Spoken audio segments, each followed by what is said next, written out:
이제 재와벌 진행하겠습니다. 재와벌. 네, 이승우 변호사 모시겠습니다. 어서 오십시오. 예, 안녕하십니까. 예, 우선 화물연대 관련해서 법적 문제들을 좀 짚어봐야 되겠습니다. 네. 국토부가 업무 개시 명령을 내렸고 전달을 했고 이행 여부를 현장 조사를 하고 있지 않습니까? 네네. 그런데 화물연대는 원희룡 장관을 상대로 업무 개시 명령 처분 취소 청구 소송을 지금 한 상태입니다. 예. 이 상황 좀 정리해 주실까요? 현재 업무 개시 명령은 내려진 상태고, 네. 내려진 업무 개시 명령에 대해서 이제 송달, 처분 전달하는 이제 절차가 계속 진행 중이고요. 네. 상당한 숫자가 전달이 된 상태에 있고, 네. 또 많은 숫자 분들이 또 업무에 복귀하신 분들도 있는데 이제 복귀하지 않고 끝까지 이제 복귀하지 않겠다라는 의사표시를 또 밝히고 있는 분들도 상당수 존재하시는 것 같습니다. 네네. 그리고 또 업무 개시 명령을 받은 사람들 중에서도 이 업무 개시 명령 자체가 정당한 사유가 없다.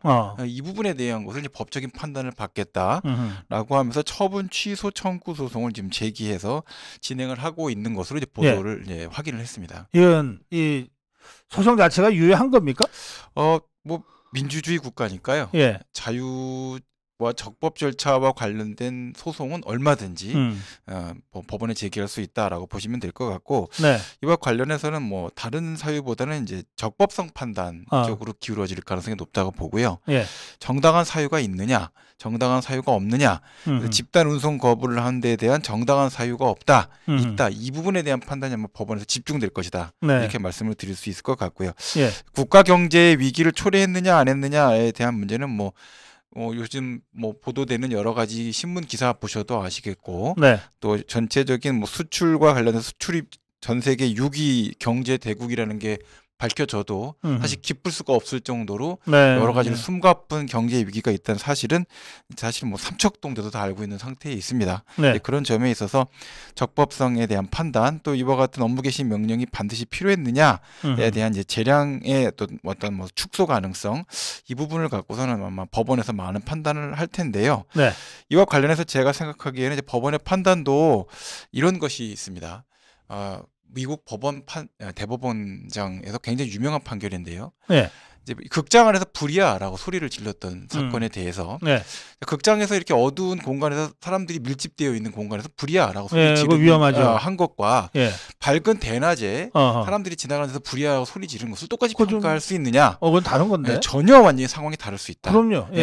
그에 대해서 이제 많은 분들이 생각할 때 법이라는 것을 적용할 때는 법은 어떤 고정된 잣대다 이렇게 생각하시는 분들이 있지만 전혀 그렇지가 않고요. 상황에 따라서 법에 대한 해석에 대한 것은 위험했다. 위험하지 않았다, 정당했다, 정당하지 않았다라는 판단이 갈라질 수 있는데 현재 국가 경제 위기 상태에서 행정처분 자체에 대한 업무 개시 명령을 법원이 정당한 사유에 대해서 너무 엄격하게 대명천지에서 불이야라고 소리 지른 것처럼 판단할 수 있을지, 아니면 어두운 공간에서 밀집된 공간에서 위험한 문제가 발생할 수 있는 상황에서 불이야라고 소리 질렀을 때처럼 볼 것인지, 이 부분에 대해서는 저는 후자가 더 가깝다라고 생각합니다. 알겠습니다. 네.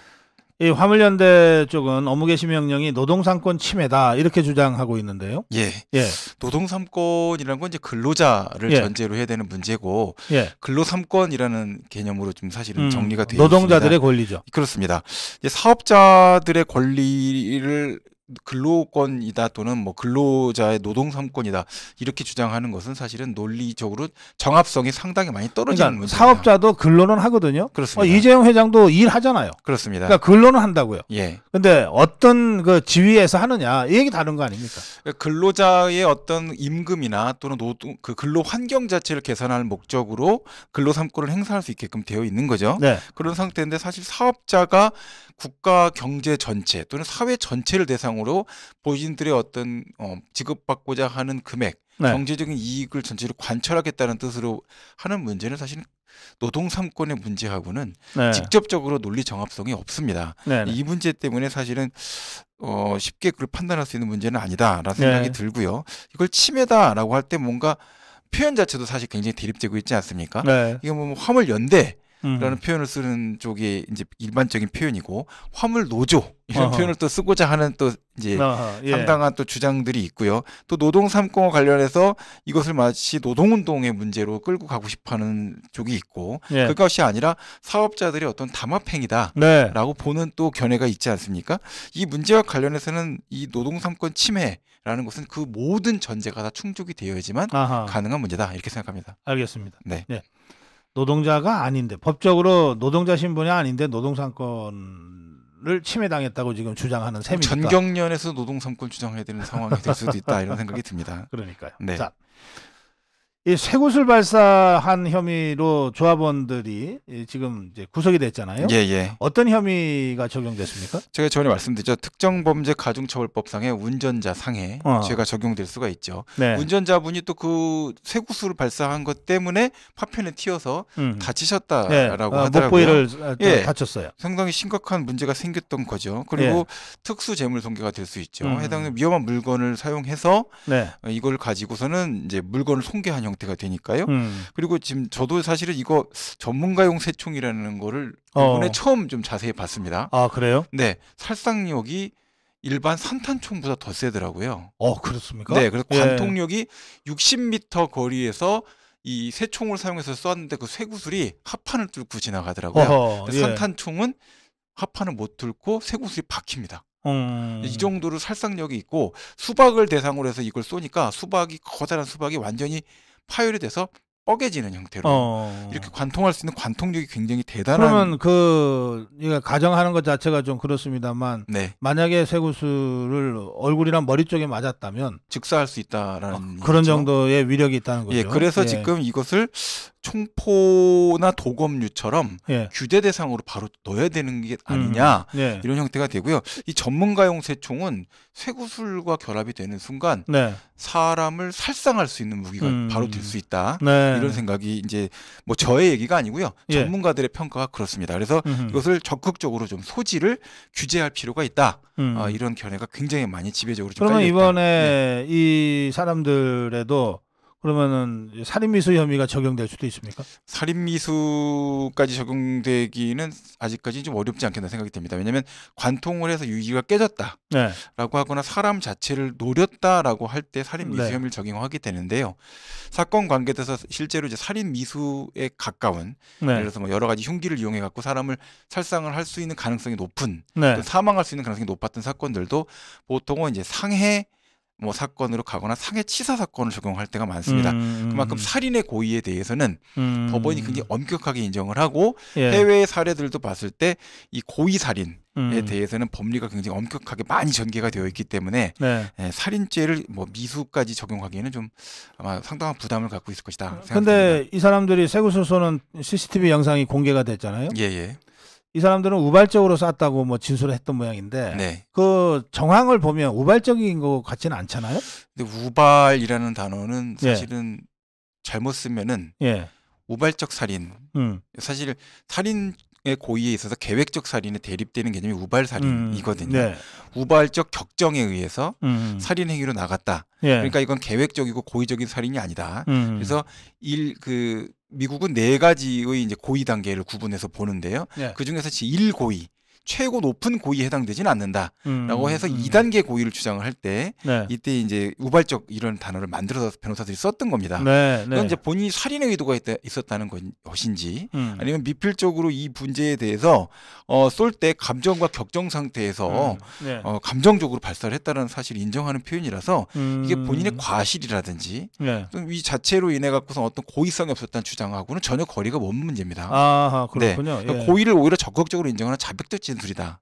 이렇게 볼 수 있다라고 생각합니다. 우발적이라는 표현 자체는 그런 것이다. 감정적으로 썼다라는 얘기입니다. 근데 감정적으로 썼다는 얘기는 그 순간에 의사결정을 해서 내가 이 상황에 대해서 이렇게 하겠다라고 결정한 고의적 행위다. 그렇군요. 사전에 치밀하게 계획한 건 아니지만 그렇습니다. 순간적으로 감정적으로 격앙이 된 상태에서 그렇습니다.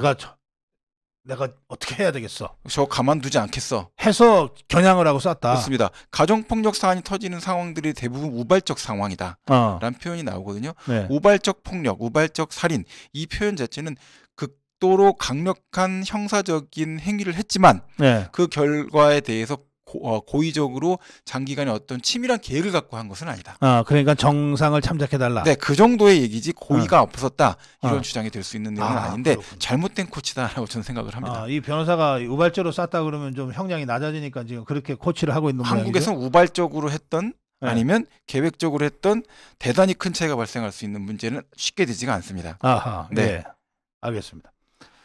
자, 이 화물연대와 관련된 문제는 되게 좀 짚은 것 같습니다. 예. 자, 다음에 이제 문재인 정권 수사 문제를 좀 갈까요? 네. 자, 이거 말이죠. 이대준 씨가 피살당하고 시신이 훼손된 사건과 관련된 것인데요. 네.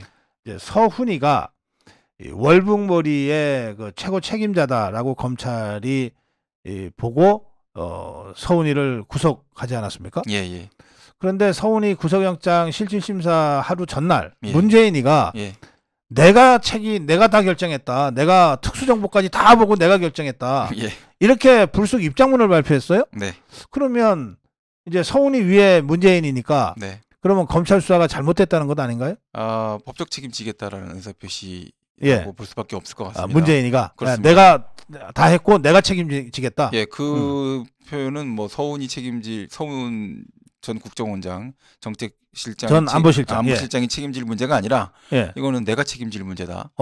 근데 사실 이제 형사법적으로 보면요. 내가 책임질 거다 서로 주장을 하면 그냥 공모로 묶습니다. 그거를 둘 다 책임져라? 네, 같이 책임지면 되는데 뭘 고민하냐. 그냥 같이 공동 책임을 져라. 이렇게 얘기를 하지. 그러니까 너가 주도적으로 했으니까 얘는 과실이다. 이렇게 평가할 수가 없거든요. 알고 했고 공모 이렇게 되는 구조라서 사실은 그거는 문재인도 법률가인데 그걸 모를까? 그러니까 정치적으로 법적인 책임을 넘어서서 정치적인 의사결정을 내가 한 거다라는 의사표시를 강력하게 한 거다라고 볼 수 있겠습니다. 네.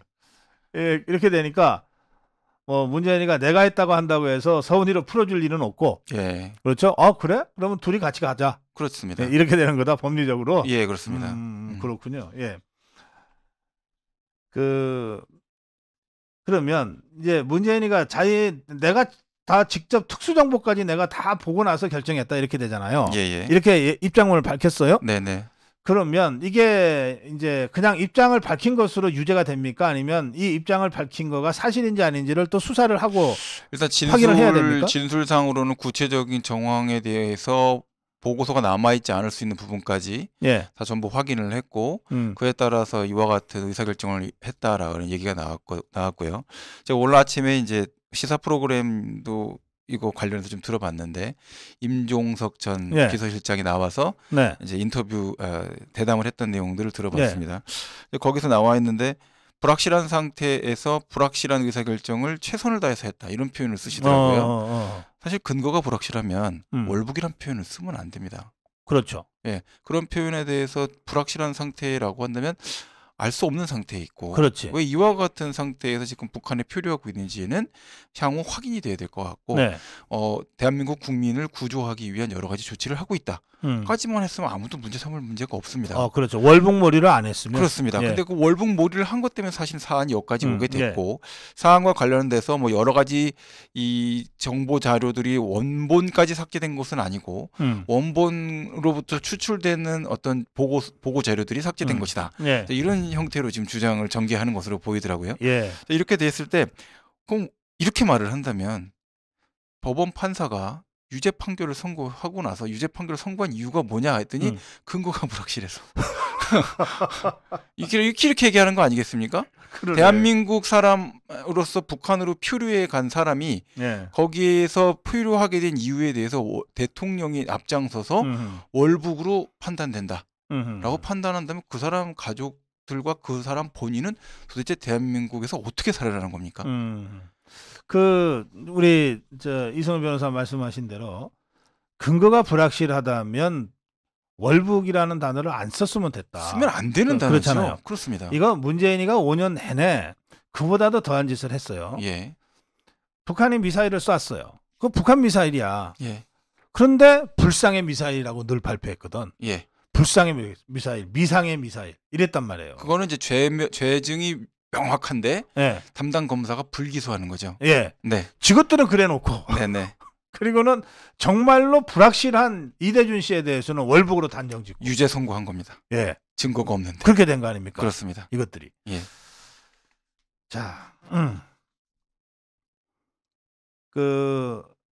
이 상황에서 이제 문재인이가 자기가 최종 책임자다라고 이제 하고 나왔는데, 그러면 이 문재인이 유죄라면은 이게 형량은 어떻게 가는? 양형을 어느 정도 해야 됩니까? 양형은 지금 서훈 안보실장의 양형을 지켜보시면 예측 가능한 선상 안에 일단 올라올 것 같고요. 지금 한두 가지 사건들이 지금 진행되는 게 아니지 않습니까? 그렇죠.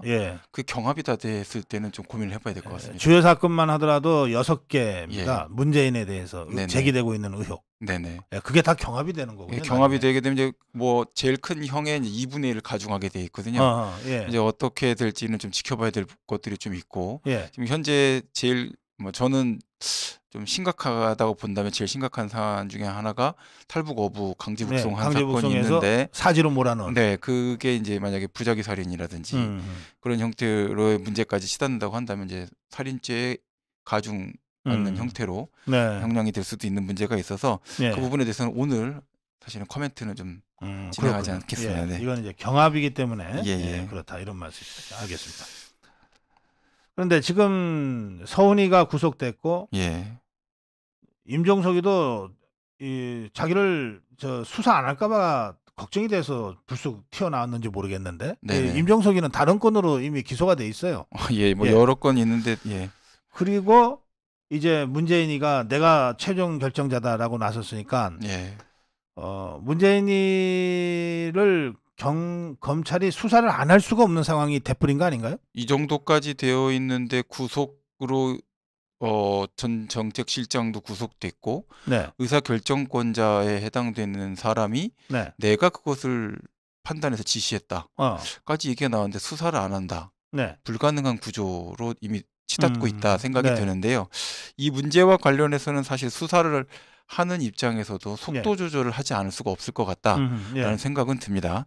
그래서 이제 공판에서 공소와 관련된 내용들을 좀 검토를 하고 나서 반드시 숨을 고라서 조사를 해야 되고, 관련된 사건은 여러 가지가 지금 동시에 진행되는 것들이 있기 때문에 그와 관련된 수사를 한꺼번에 해야 된다라는 부담을 아마 갖고 있을 거다라고 생각이 됩니다. 그 점을 보면은 뭐 임박한 형태로 수사가 진행될 것이다 이렇게 생각되지는 않고요. 또 뭐 제가 정치는 잘 모르지만 야당 대표와 전직 대통령을 동시에 막 소환해서 전국을 끌고 가게 되면 상당한 정치적 부담이 상당히 커지죠. 그럴 것 같다는 생각은 듭니다.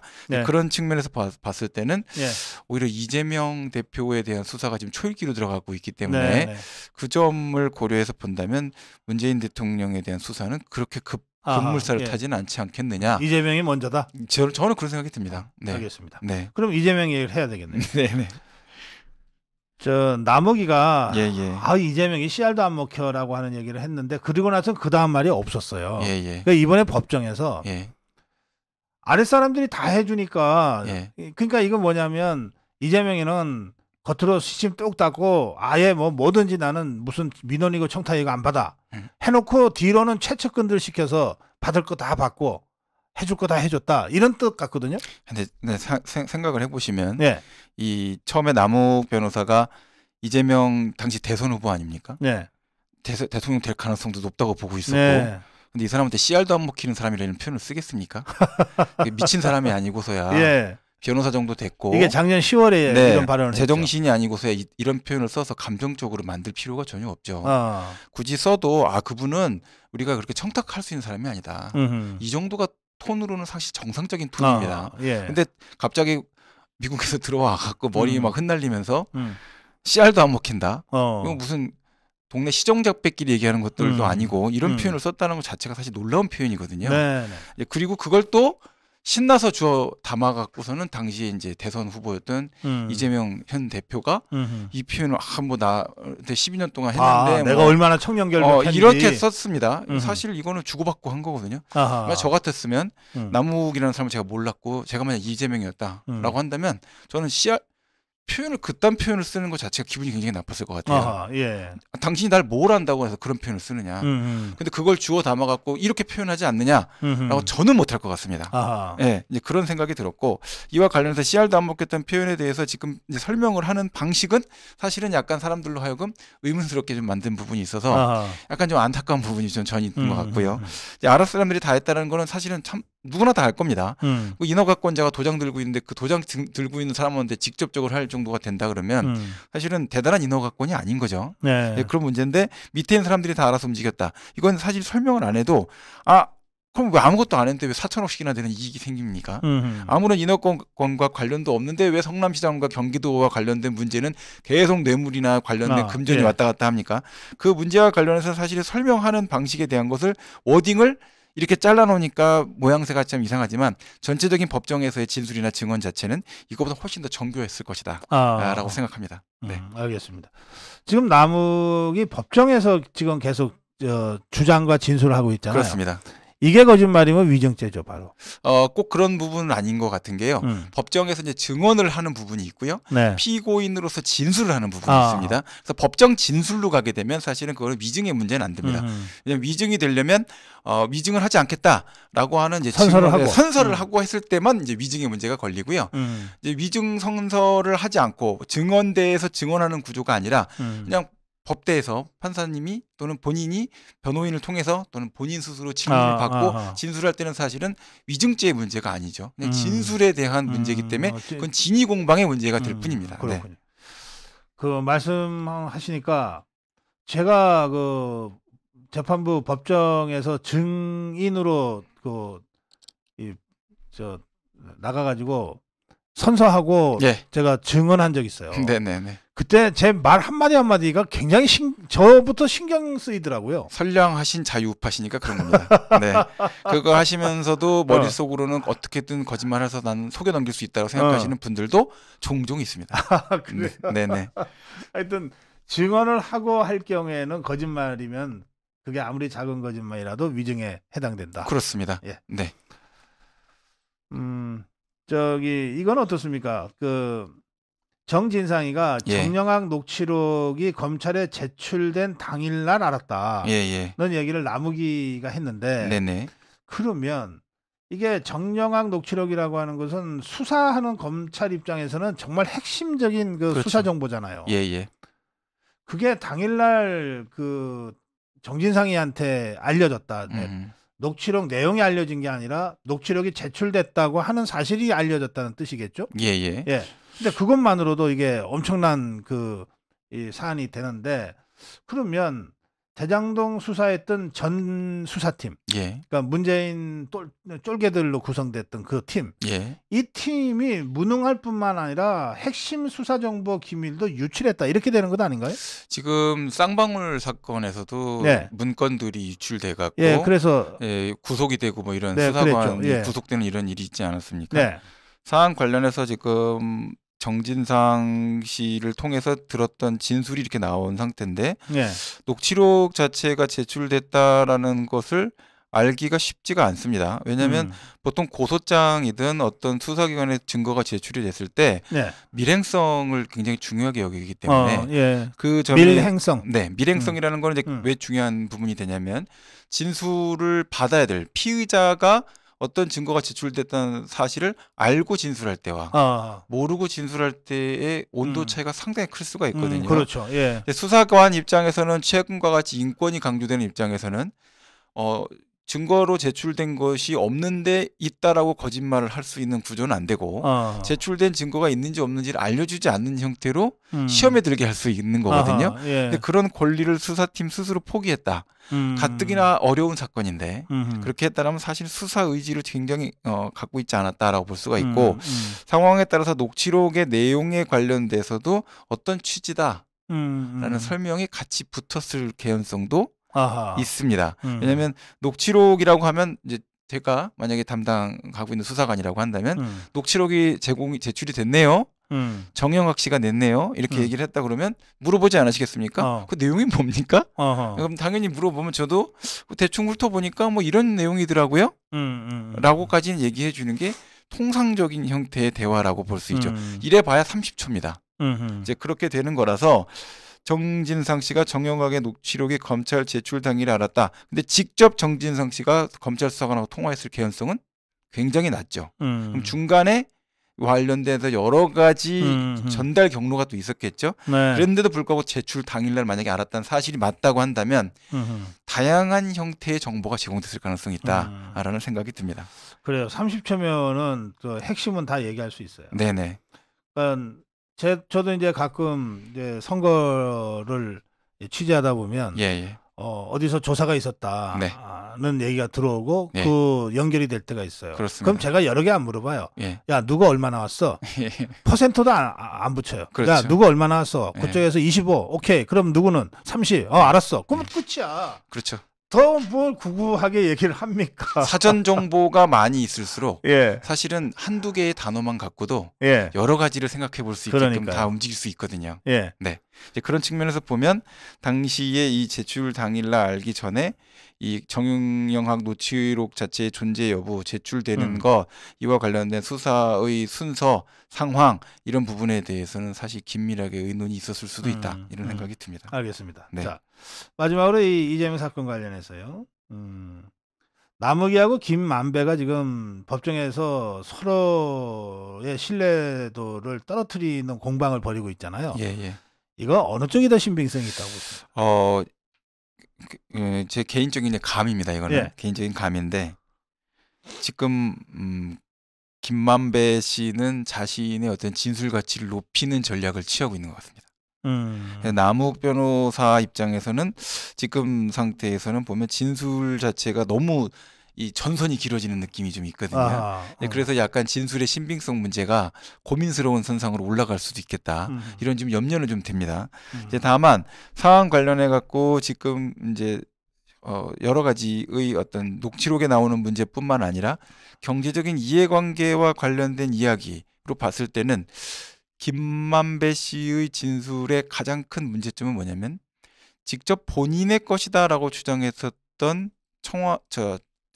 천화동인 1호 이와 관련된 어떤 경제적인 소유권 이 문제에 대한 진술이 적극적으로 본인 것이다 아니다라고 하는 쪽으로 포인트를 맞췄다라는 진술도 있으면서 한편으로는 그게 꼭 본인 것이 아닌 것 같은 진술들도 계속 하고 있는 결정적인 모순 진술이 있기 때문에 이 점으로 보면은 본인 김만배 씨의 증언과 관련해서는 기존 진술만 갖고서는 신빙성을 있다고 봐야 되는지 그 점에 대한 문제가 있는데 그 점과 관련돼서는 아마 좀 재판 과정에서도 재판부의 고민이 깊어질 것 같습니다. 이 대장동 사건의 가장 핵심이 천화동인 1호가 누구 거냐거든요. 근데 그 가장 핵심적인 사안과 관련된 김만배의 진술이 완전히 오락가락 해왔다는 거잖아요. 네, 그렇습니다. 그러니까 이 사람의 진술의 신빙성을 인정하기가 쉽지 않다. 그렇습니다. 이런 얘기죠. 알겠습니다. 자, 조금 짧게 한두 가지만 더 질문 드릴게요. 조국이 5년 구형받은 거 어떻게 생각하세요? 5년은 법상으로는 이제 죄형 법정주의가 있으니까요.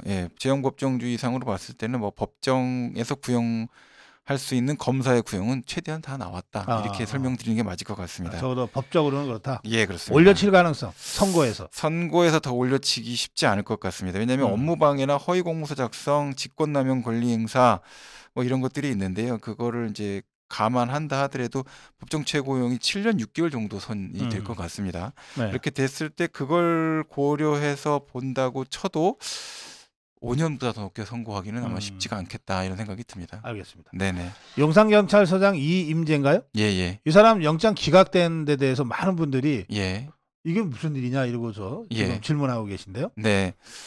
그 영장 기각된 거와 관련돼서는 사실 드리고 싶은 말씀은 여러 가지가 굉장히 많이 있는데 이제 그 문제를 다 말씀드리면 제 휴민트가 다 박살날 것 같아서 조금 자제를 하고 제가 이제 여러분들한테 얘기를 좀 듣기도 했고 뭐 이제 그 직접 교육을 하셨거나 가르치기도 했던 사장님들을 가르치시기도 했던 그런 분들한테도 말씀을 좀 듣긴 했는데 사안 관련해서 사실 이제 보고 체계에 대한 문제를 떠나서 이 문제가 좀 고려된 것 같습니다. 원래 제가 듣기로 구례 경찰서인가요? 네, 구례 경찰서장에 있다가 갑자기 기동대장으로 거쳐서 용산서장 가셨다고 들었고, 그리고 이제 사실은 종로에서 용산 경찰서가 이제 대통령을 그렇죠. 하는 이 기관이 될 거라고는 전혀 생각을 못 하고 이따 갑자기 이제 갑자기 그쪽으로 이제 봉황이 날아드는 이런 구조가 되지 않았습니까? 이제 그 감당할 수 없었던 업무 능력상의 한계라는 점을 인정해서 아마 기각됐을 가능성이 있다. 그러니까 능력 부족이지 고의는 아니었다. 원래 무능한 자라서. 네, 뭐 이제 그렇게까지 설명을 할 수 있는지는 제가 이거 제 방송 보시면 이제 좀 하여튼 좀 서운해하시는 분이 계실 수도 있겠지만 이제 그런 점이 아마 부각이 됐을 수 있다라고 말씀드리는 정도까지만 말씀을 드리겠습니다. 알겠습니다. 더 이상은 휴민트 때문에 안 된답니다. 자. 저기 오늘 좀 심각한 얘기를 좀 해야 되겠는데 이 검찰이 최근 들어서 재기명령을 2차례 내렸습니다. 이게 재기명령 저도 처음 듣는 용어라서 수사 재기명령입니다. 수사 재기명령. 그러니까 이게 어떤 내용입니까? 그러니까 수사 재기라는 거는 이제 2가지 이유 때문에 하거든요. 첫째 가장 큰 건 수사가 미진하다. 이걸 똑바로 수사를 했었어야지. 수사를 똑바로 안 해서 이게 불기소난 거야. 전에도 말씀드렸잖아요. 검찰에서 제일 안 좋은 거는 기소하는 게 문제가 아닙니다. 기소를 하면 법원이 시정할 기회가 있죠. 3번에 걸쳐서 고통스럽긴 하지만 그러나 불기소해버리면 사실 끝이거든요. 그래서 그거에 대한 검찰개혁에 제일 처음으로 등장한 것이 검찰 항고입니다. 근데 내부에서 항고를 하는 거라서 그러니까 내가 한 거를 같은 검찰청에 있는 항고 받을 수 있는 고등검찰청에서 하고 고검에서 했던 것을 다시 대검찰청에서 합니다. 이런 식으로 하는 건데 지금 이제 이 재기 수사가 내려오게 되면 어떤 문제가 있느냐? 거의 기소를 하는 방향으로 수사를 해라는 거의 그런 명령의 느낌이 있습니다. 왜냐하면 상급청에서 야 이거 보니까 니네가 수사를 제대로 똑바로 안 해갖고 불기소 처분한 거야 라는 판단을 내려보낸 거 질책성으로 이제 명령을 하명을 하는 거예요. 그렇게 내려오게 되면 재기명령, 수사 재기명령을 받는 그 최초에 수사했던 검사는 원 검사한테는 질책이 내려가는 겁니다. 이제 진짜 창피한 일이네. 창피한 일이고 이거 관련해서 스트레스를 엄청 받습니다. 재기명령을 받게 되면 왜 스트레스를 받느냐? 담당 검사는 원래는 부장 검사나 차장 검사 그 당청 차장 검사나 부장 검사한테만 도장을 받으면 됩니다. 그러면 결재를 한 번만 받으면 되는 거죠. 그런데 재기 수사 받은 사건에 대해서 불기소 처분을 다시 하려면 당청 부장 차장 검사한테 도장 받는 다음에 그 재기명령청에 다시 결재를 받아야 됩니다. 이중 결재를 받아야 되는 구조가 되는 거죠. 그러니까 엄청 고달픈 겁니다. 그러니까 훨씬 까다롭게 볼 수밖에 없는 거죠.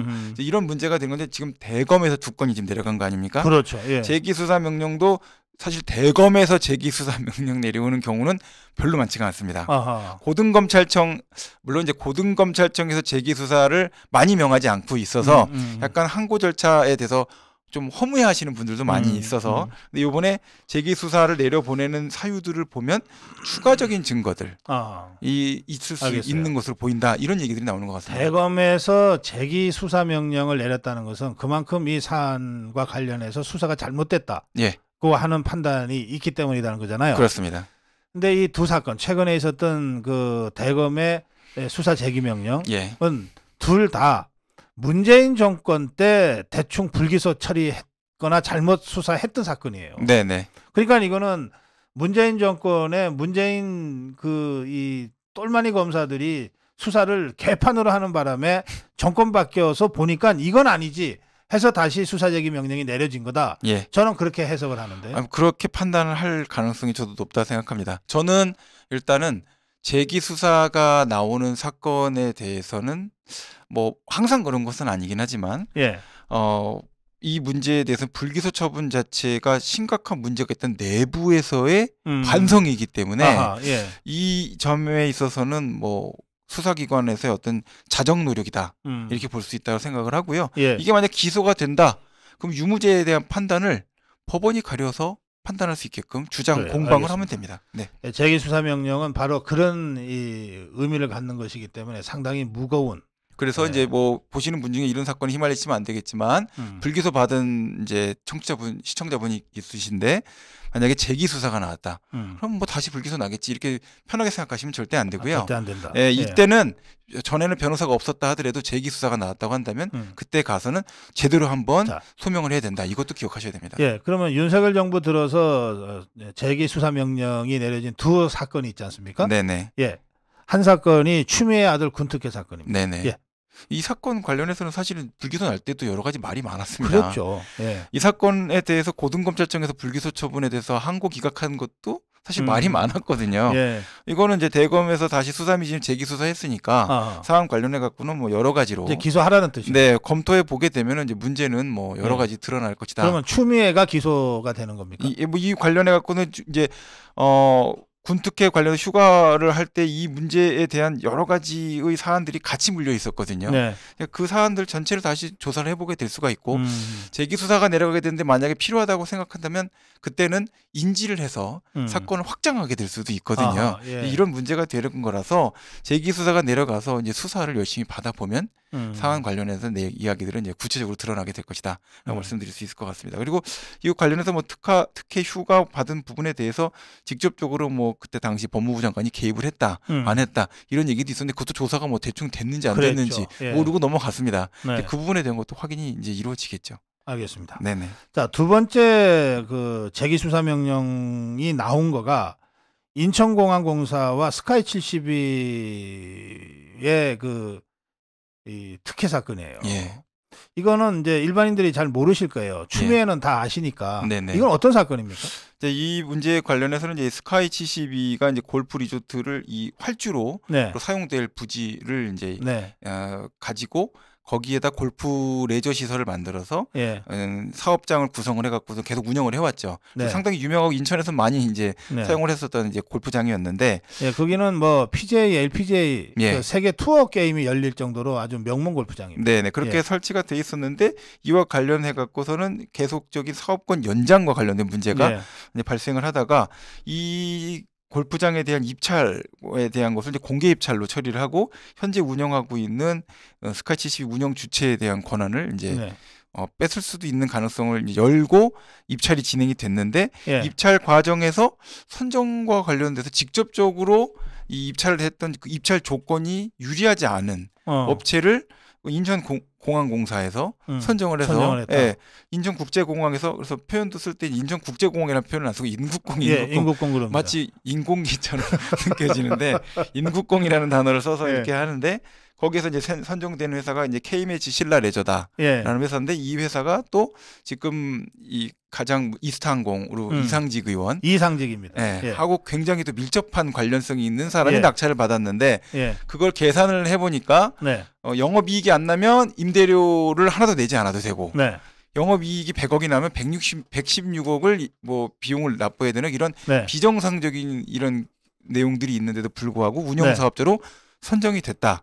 이렇게 되어 있어서 이 전현직 사장과 임직원들에 대해서 배임 혐의가 있다. 이 정도로 이제 고발을 입찰에 참가했었던 다른 업체가 고발을 했는데 그 점에서 불기소 돼서 고검까지 항고 기각이 되고 대검이 올라가서 이거 다시 재기 수사해서 수사해봐야 된다라고 했고 여기에서 이제 국정조사 직전에 뭐 상황에서 뭐 그 국정감사 과정에서 나왔던 것이 녹취록이 등장하지 않았습니까? 그 녹취록 관련돼서도 추가 증거 형태가 돼서 그렇군요. 네, 그게 연결고리가 또 불기소가 됐을 때는 녹취록이 공개가 안 됐었는데 그 이후에 새로운 증거인 녹취록이 공개가 됐으니까 그런 문제와 관련해서 수사 미진을 문제 삼아서 재기 수사가 내려왔다. 이게 설명드릴 수 있습니다. 제가 이제 이 인천국제공항공사 인국공과 스카이 72 이 관련을 저도 내용을 잘 몰라서 자료를 좀 들여다 보니까 제가 알만한 이름들이 꽤 많이 나오더라고요. 우선 이상직이 나와요. 이 그 불법 의혹, 특혜 의혹의 배후에 이상직이 나옵니다. 이상직 아시죠? 문재인이 딸 문다혜의 그 남편을 저 이스타 계열사에 취직시키고 어쩌고 저쩌고 하고 그 회사 돈 뭐 500억인가 400억 가까이를 배임 횡령하고 뭐 하여튼 이렇게 해서 감옥에 가야 되는데 하여튼 새심줄처럼 버텨서 예. 안 가고 하다가 얼마 전에 갔다가 또 바로 보석으로 나오고 뭐 그랬던 자입니다. 네네. 이 이상직이가 이 배후에 있다는 것이 이 보도의 핵심이에요. 예. 그 다음에 그 구본환이가 사장인데 이게 이상직이 구본환이 다 전주거 인맥들이라는 거예요. 네. 같은 인맥으로 얽혀 있고 이 이상직이 뒤에는 문재인이죠. 그 다음에 여기에 등장하는 또 다른 사람이 뭐 양재원이 이거 이종찬이 대선기획단장 이강래 간사와 함께 일했던 사람, 이강래 정무수석의 무슨 친동생 이강봉이 또 나오고 예. 이 이강봉이 KMH의 계열사 사장이 됩니다. 예. 그리고 지금 KMH 그룹 회장 최상주는 이종찬의 국정원장 보좌관이었대요. 네네. 그러니까 이게 그리고 또 이강철이도 나와요. 예. 그 대구의 그 이강철 노무현의 그 정무특보에 했던 이강철 저 시민사회 수석했죠. 이게 사회이사고. 예. 그래서 양재원, 이상직, 구본환, 뭐 손명수, 김현미 뭐 이런 사람들 이게 맞으면 이 특혜 수주 의혹을 받고 있는 이 낙찰업체가 이 노무현 때 문재인 때의 정부 정권 실세에 있었던 사람들이고 자기들끼리 수십 년간에 걸친 커넥션으로 얽히고 설켜 있는 인맥들로 짐작되는 사람들이 쫙 이름이 나오거든요. 예, 저도 뭐 보도상으로 봤는데 이름을 기억하기 못할 정도로 예. 상당히 그 한 명 한 명은 이제 이름이 유명한 사람들인데 예. 일일이 나열하기 어려울 정도로 여러 사람이 지금 언급되고 있는 것 같습니다. 그래서 이 사건 관련해서 이제 억울하게 그 골프 리조트를 빼앗기게 된 예. 스카이 CCB 운영진이 이제 수사 의뢰를 한 건데 네네. 이걸 이제 검찰에서 다 불기소를 했다가 이번 정권 들어서서 윤석열 정부 들어서서 지난 9월인 것 같습니다. 9월에 수사 제기 명령, 예. 제기 수사 명령이 내려진 거죠. 예. 그러니까 이제 대검에서 내려오게 된 제기 수사인데요. 네. 예, 이거 관련해서는 뭐 수사가 왜 안 됐는지 좀 궁금할 정도로 예. 배임과 관련된 문제나 뭐 운영 사업자 선정 과정이나 네. 선정된 어떤 임차 조건이나 이런 예. 것들이 사실 설명이 합리적으로 불가능한 부분들이 많이 있어서 예. 이 점과 관련해서 뭐 민사소송상으로 대법원 판결이 확정된 거를 넘어서서 네. 추가적인 내용들이 이제 정리가 되게 되면 재심 가능성도 열리는 게 아닌가 예, 이런 생각도 좀 들었습니다. 아, 그렇군요. 네. 이게 뭐 언론에서 복마전이라고 표현할 정도로 이게 뭐 그 굉장한 이 비리 덩어리 같아요 지금. 예. 이 수주 의혹과 관련돼서 말이죠. 예. 자, 그래서 이 부분에 대한 이제 재기 수사 명령이 내렸는데 재기 수사 명령이 내려지면 추미애 건도 그렇고 이 스카이 72 건도 그렇고 통상 그 수사 기간이 어느 정도 걸립니까? 빨리 합니까? 아니면은 또 늑장 부립니까? 대검 제기 수사 받은 담당 검사는 사실은 실제 불기소 처분한 검사는 아니고요. 이제 동일 부로 돌아갔을 겁니다. 부에서는 사실 대검에서 이렇게 내려왔으면 이미 사람이 바뀌었겠네요. 그렇습니다. 담당 검사가 다 바뀌어서 이제 제기 처분 받는 거라서 제가 보통 이제 그런 사건을 경험해 보면 네. A 검사가 불기소 처분하고 갔는데 제기 수사 받아갖고 내려왔는데 B 검사가 발령해서 왔습니다. 그러면 화가 나거든요. 그러니까 이제 수사할 때 굉장히 공격적으로 수사가 이루어졌던 예. 완전히 기존의 수사를 뒤집어 엎는 방식으로 수사를 하는 것을 많이 경험해 본 것 같습니다. 이게 뭐야 도대체 창피하게 이렇게 되는 거지. 네네. 그래서 사건 뒤집으면서 이제 이런 게 있지 않습니까? 과거에 이제 앞에 수레가 가서 전복된 걸 봤지 않습니까? 그러면 사실 그 길을 안 따라가게끔 하는 데는 타산지석 삼을 게 분명히 있기 때문에 그 길을 피해갈 수 있는 여러 가지 방법을 미리 고민해 볼 수가 있습니다. 예. 그리고 변호인이 있었다 한다면 변호인이 제공했었던 전략이나 뭐 부실하든 부실하지 않든 그 전략들도 다 이미 의견서나 진술 형태로 다 녹아 있는 형태거든요. 네. 그러니까 사건 기록만 파악이 되고 나면 속도는 엄청나게 빠르게 붙을 것이다. 이렇게 생각이 듭니다. 알겠습니다. 네. 예. 이 제기 수사 명령에 대해서 오늘 제대로 공부를 잘 한 것 같습니다. 자, 이제 이 대통령실에서 김종대 전 의원과 김어준이를 고발한 사건 있잖아요. 예. 이거 좀 설명 좀 해주세요. 그 김어준 씨나 이제 이렇게 고소할 사안은 사실 허위사실 적시 명예훼손밖에 없지 않겠습니까? 예. 허위사실 유포하고 이런 거 예. 그런 쪽으로 지금 고소가 이루어진 것으로 이제 보시면 될 것 같고요. 예. 사안 관련해 갖고는 뭐 계속적으로 그 이야기하는 그 내용들을 이렇게 들어보게 되더라도 이 좀 근거를 좀 확인을 정확하게 하고 네. 문제에 대한 어떤 제기를 하거나 네. 하면 좋은데 일단 던져놓고 의혹이다 뭐 이러면서 던져놓고 그다음에 아니면 뭐 그러니까, 사과도 안 하고 예. 요 사안의 경우에는 이 김종대라는 자가 김어준이 방송에 나가서 역술인 천공이 예. 대통령 관저 이전에 결정적인 역할을 했다. 그러니까 그런 식의 이야기를 사실 계속 뭉게 만들고 있지 않습니까? 그러니까 예. 대통령실에서 당일날 그거 사실이 아니다라고 하고 발언 취소와 사과를 요구했거든요. 예. 그 김종대라는 자가 아무것도 안 했어요. 네네. 그러니까 그 다음날 이제 고발을 한 거란 말이에요. 네네. 그 기회는 충분히 준 거죠. 기회를 충분히 준 정도가 아니라 사실 그 정도까지 했으면 굉장히 신사적인 거 아닙니까?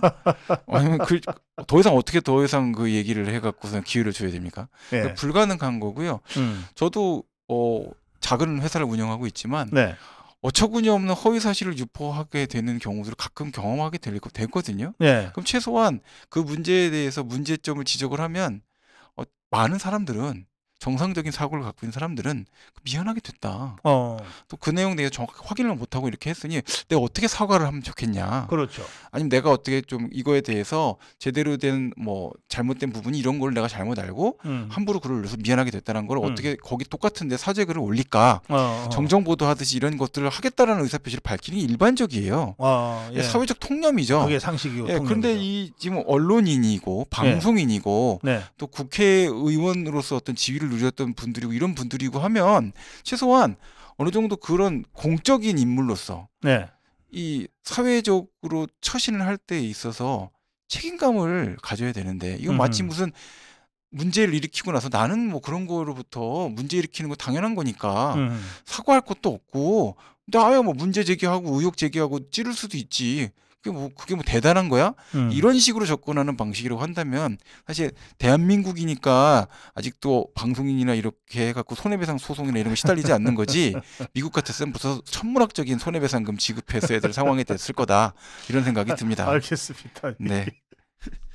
여기 승일아님의 문자 제가 전해드릴게요. 네.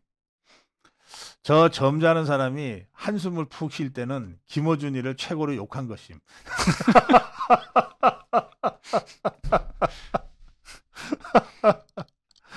자, 마지막 질문입니다. 한동훈 장관이 김의겸이하고 더 탐사에 민형사 고소장을 동시에 제출했죠. 예.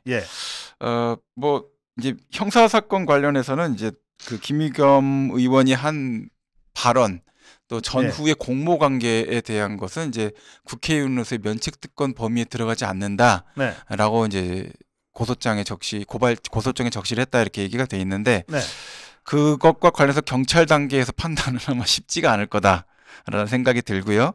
그 점에 대해서는 검찰청까지 올라가서 기소 여부를 봐야 될 것 같습니다. 그런 점이 생각이 들고 더 의미 있는 부분 중에 하나는 사실은 이제 면책특권이 있다 하더라도 수사는 저는 가능하다라고 생각을 합니다. 그러니까 조사를 해보고 나서 이거는 면책특권 대상이니까 공소권이 없다라는 판단을 하고 일부분에 대한 문제에 대해서는 조금 더 수사를 해보니까 이 부분에 대해서 면책특권 적용 범위에 해당된다라는 법적 판단까지 갈 수 있는 것이기 때문에 고소 고발 자체에서 고소장 제출해서 수사까지는 가능하다라고 생각이 듭니다. 더 큰 의미는 이제 김의겸 의원을 상대로 민사는 또 다르죠. 그건 전혀 상관이 없죠. 그러니까 면책특권하고 관계없죠. 상관이 없습니다. 민사는 상관이 없어서 그 문제와 관련해서 민사 손해배상 청구를 10억 원을 청구한 거로 나왔는데 한 장관께서도 우리나라 법원이 이런 형태의 사안에 미국처럼 뭐 10억 원, 20억 원, 수백억 원을 인정해 주지는 어렵다라는 건 잘 알고 계실 겁니다. 그럼에도 불구하고 상징적인 의미가 있다라고 생각해서 그 정도 손해배상 청구를 하신 것 같고요.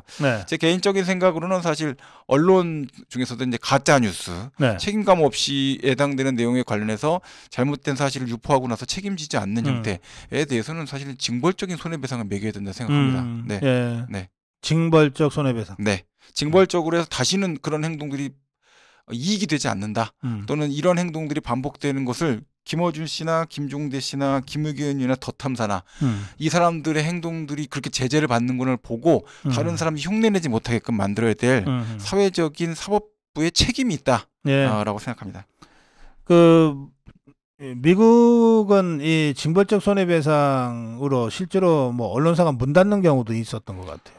일단 손해배상을 하게 되면 미국 같은 경우는 이제 배심 재판을 하지 않습니까? 그러면은 악의적이고 계획적이고 의도적이고 반성하지 않고 반복되고 이러면 가는 겁니다. 이렇게 되면 목적은 그 회사 없애자, 그 사람 재기 불가능하게 만들자라는 목적으로 해서 징벌 배상이 이루어지는 실제로 거거든요. 피해를 얼마나 입었느냐 갖고 계산하는 게 아니고 네네. 징벌적이라고 하는 게 그런 뜻이죠. 징벌적이라는 거는 이런 행동은 사회에서 반복돼서는 안 된다. 조직적이고 반복적으로 이루어진 행동이 다시 똑같이 자행돼서는 안 된다라고 판단될 때 징벌적 배상으로 배심 판단이 강력한 형태의 손해배상 금액을 매기는 거거든요. 이 먹이는 방식에 대한 것도 우리도 고민을 해볼 필요가 있죠. 이런 부분들이 정확하게 되지 않으니까 형사적인 처벌 안 된다라고 하게 면책특권 뒤에 숨고 형사적인 문제가 되는 선까지 갈 수 있는지 애매한 선상에서 움직이면서 의견이다 뭐다 하면서 사람 완전히 이상한 사람 만들고 유포해 갖고서는 루머 만들고 하는 쪽으로 해서 이익을 취하지 않습니까? 이걸 그대로 놔둔다는 것 자체가 사회적으로는 굉장히 큰 손실이다 이렇게 생각합니다. 알겠습니다. 오늘 재화벌은 여기까지 하겠습니다. 말씀 잘 들었습니다. 고맙습니다. 감사합니다.